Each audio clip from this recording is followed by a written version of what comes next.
முஸ்லிம்களின் இறை வணக்கத்தோடு தொழுகையோடு சம்பந்தப்பட்ட சொற்களை அநேகமாக அரபிக்ல சொல்றது வழமை. எங்களுக்கு அதுக்கான அரபிக் வேர்ட்ஸும் தெரியும், தமிழும் தெரியும். ஆனால் அதற்கான இங்கிலீஷ் வேர்ட்ஸ் எங்களுக்கு தெரிகிறது இல்லை. ஸோ இஸ்லாமிக் ப்ரேயர் தொழுகையோடு சம்பந்தப்பட்டு நாம் சொல்லுகின்ற அரபிக் வேர்ட்ஸுக்கான இங்கிலீஷ் வேர்ட்ஸ் எப்படி வருங்கிறத பார்க்கலாம். ஃபர்ஸ்ட் அதான் சொல்றேன்னு சொல்லுவோம். அதான், இந்த அதானை நாங்கள் இங்கிலீஷில் சொல்லும்போது கால் டு ப்ரேயர் அப்படின்னு சொல்லுவோம். Call to prayer. For example, it's a call to prayer. அதான் கேட்குது, சொல்கிறோம், என்ன சவுண்ட் அது? It's a call to prayer. It's a call to prayer. அதான் சொல்லி முடிச்சாச்சு. அடுத்து நாங்கள் தொழுகைக்கு ரெடியாகும் போது எங்களுக்கு தெரியும், நாங்கள் வுது செய்து கொள்வோம். இந்த வுது செய்கிறத இங்கிலீஷில் அப்ளூஷன் சொல்லுவோம். அப்ளூஷன். அதாவது இப்போ முஸ்லீம் இல்லாதவங்களுக்கு வுது செய்யறா என்னங்கிற ஒரு கன்ஃபியூஷன் வரலாம். அதாவது முஸ்லீம்கள் ப்ரேயர் பண்ணுறதுக்கு முதல், தொல்றதுக்கு முதல் தங்களுடைய கை கால் முகங்களை கழுவி சுத்தம் செய்து கொள்வாங்க. இதை அரபிக்ல வுதுன்னு சொல்லுவோம், இங்கிலீஷில் அப்ளூஷன் சொல்லுவோம். அடுத்ததாக நாங்கள் தொழ ஆரம்பிக்கும் போது ஃபர்ஸ்ட் நாங்கள் நிலையில் நிற்போம். அரபிக்ல கியாம் என்று சொல்லுவோம், இங்கிலீஷில் அதை ஸ்டாண்டிங் என்று தான் சொல்லுவோம். நாங்கள் தக்பீர் கட்டிட்டு நிற்போமே, அதை நாங்கள் ஸ்டாண்டிங் என்று தான் சொல்லுவோம். அடுத்து நாங்கள் ருக்குவு போவோம்.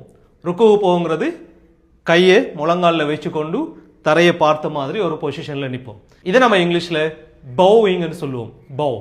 இது இஸ்லாமிக் ப்ரேயரோட சம்பந்தப்பட்ட சொல் மட்டுமல்ல, தலை வணங்குதல், தலை குனிதல் அப்படிங்கிறதுக்கும் பவுயிங்னு தான் சொல்லுவோம். அடுத்து நாங்கள் சுஜுதுக்கு போவோம். சுஜுதுங்கிறது எங்களுக்கு தெரியும், நான் முஸ்லீம்ஸ் விளங்கிக் கொள்ளலாம். இஸ்லாமிக் ப்ரேயரில் முஸ்லீம்கள் கைகளை தரையில் வச்ச மாதிரி தன்னுடைய ஃபோஹெட்டை நெத்தியை தரையில் வைக்கிற மாதிரி ஒரு பொசிஷனுக்கு போவாங்க.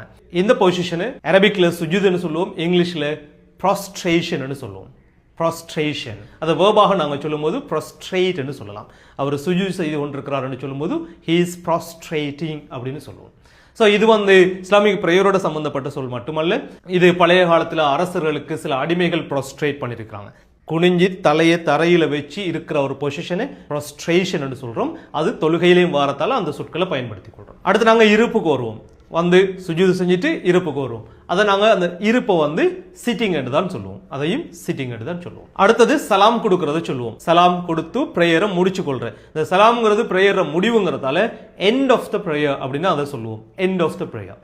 இடையில குரான் ஓதுறத்தை ரெசிடேஷன் சொல்லுவோம். ரெசிடேஷன் அது வேர்பாக வரும்போது ரிசைட் என்று சொல்லுவோம். Recite. I am reciting the holy Quran. I am reciting the holy Quran.